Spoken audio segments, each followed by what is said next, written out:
Hi, and welcome to the 10 square metre workshop. Regular viewers will know that I have an MFT sitting on top of my table saw and router. I don't have room for both. When I want to switch, I have to lift the MFT top and hang it on the wall behind me. And it's not getting any lighter. So the thought struck, perhaps I need a hoist system, so I can rope it up there. And then I thought, if I'm going to do that, why not electrify it? So, coming up after this.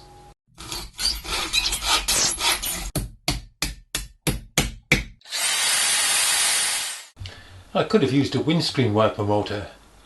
I had this 24 volt electric motor that came from an electric bed that someone had thrown out. Might as well use that. First step was to take a piece of steel rod, or tube in this case, and turn down the ends to take bearings. The inside of the nylon drive part has 4 ribs, so I'll mill a stub to take this. The stub was turned to be a flat siding fit inside the tube. Here's the milling machine set up to cut one of the 4 slots. I shall rotate the block 90 degrees between each one. And here is the slot being cut.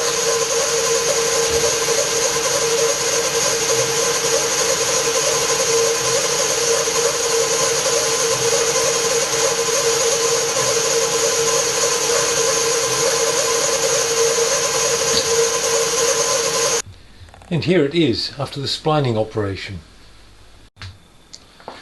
The stub shaft is now a firm fit inside the axle. Notice it's now been shortened.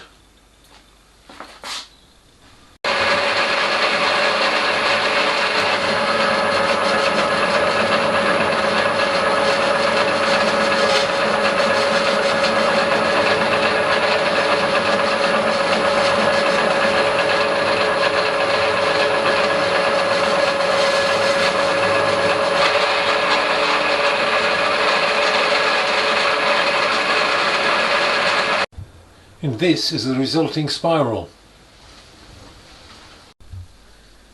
The shaft was then centre drilled .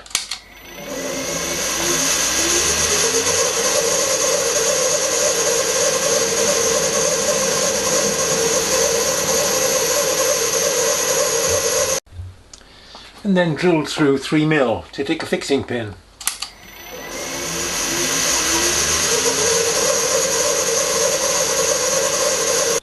The pin is left proud to act as a cord anchor point. With this done, the mechanical parts are now complete, ready for the mounting. The 5 parts for the frame were cut from 9 and 18mm ply. The top part was then cut to fit around the motor. Next step was to make the bearing housing, which I did with a Forstner bit.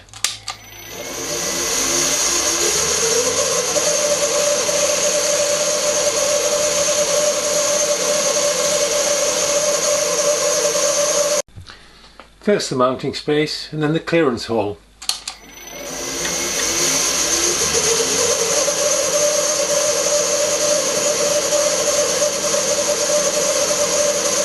To retain the bearing in the housing, I used 3 screws and washers.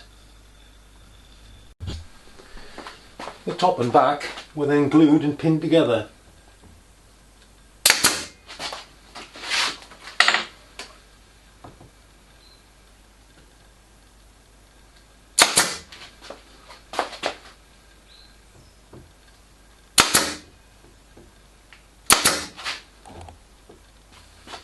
The ends were then glued and pinned into place.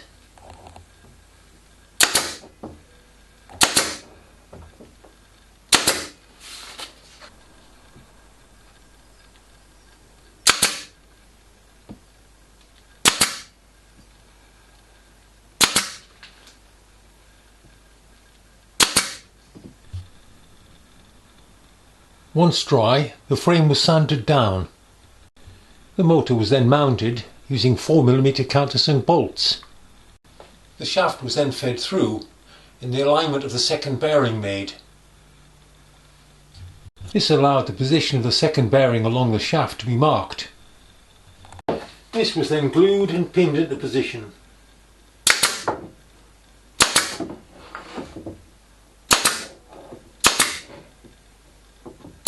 With the cording started and mounting holes drilled, and the assembly was mounted on the wall. Testing the operation using a bench power supply.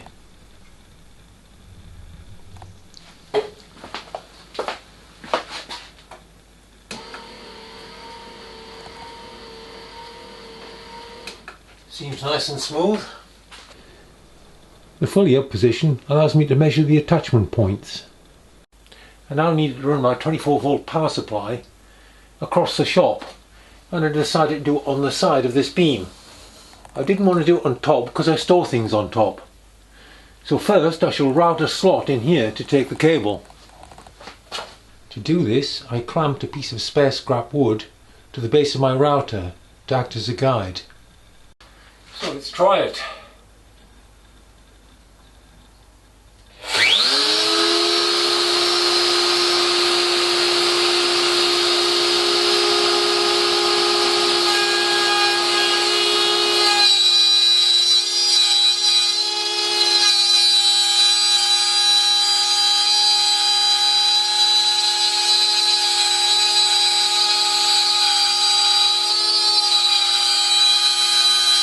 I wanted the switches to be flush mounted, so I bored holes for them on the other side of that beam. A scrap piece of aluminium was drilled and cut to make the faceplate. The controls were then fitted. The switch selects the direction and the button engages power. The controls were wired up and tested. The controls were then installed and tested again.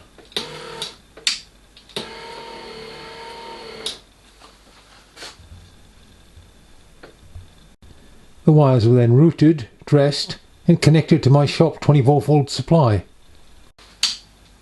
And it all still works. The hardware required to connect the table was made from some old angle iron and some 7 and 5mm rod I had. The 5mm rod was bent to form two staples. Flats were formed to take the end of the staples. The staples were wired in place. The staples were then welded on and cleaned up. And yes, I'm a real amateur when it comes to welding. The two mounting brackets were roughly filed to shape. A flat was filed on the staple, the idea being that it can't get into the bracket when it's at that angle, but when it's vertical it can't come out again, so it locks in place. I drilled the mounting holes in the brackets and cleaned them up a bit. I'm aiming for functional here rather than pretty. And here they are with the mounting bolts and inserts I shall be using. Fitting the assembly was quite easy, just drill, counterbore and mount. Now for the moment of truth. Bar mounter on the cords. I shall leave the tails for the moment and re-lower.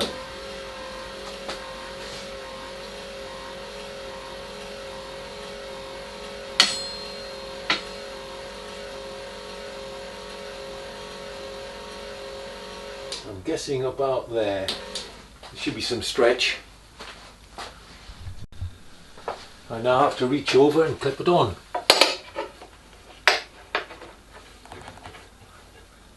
That'll take a bit longer the first time. Oh, that's it, it's in.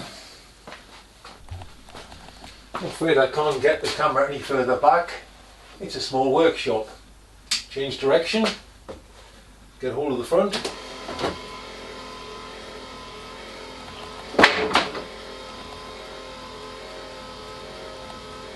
And up she goes. Guide it with my hand.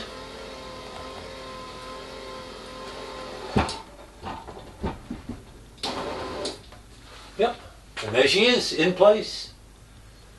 Do I sound surprised? Now we attempt the reverse.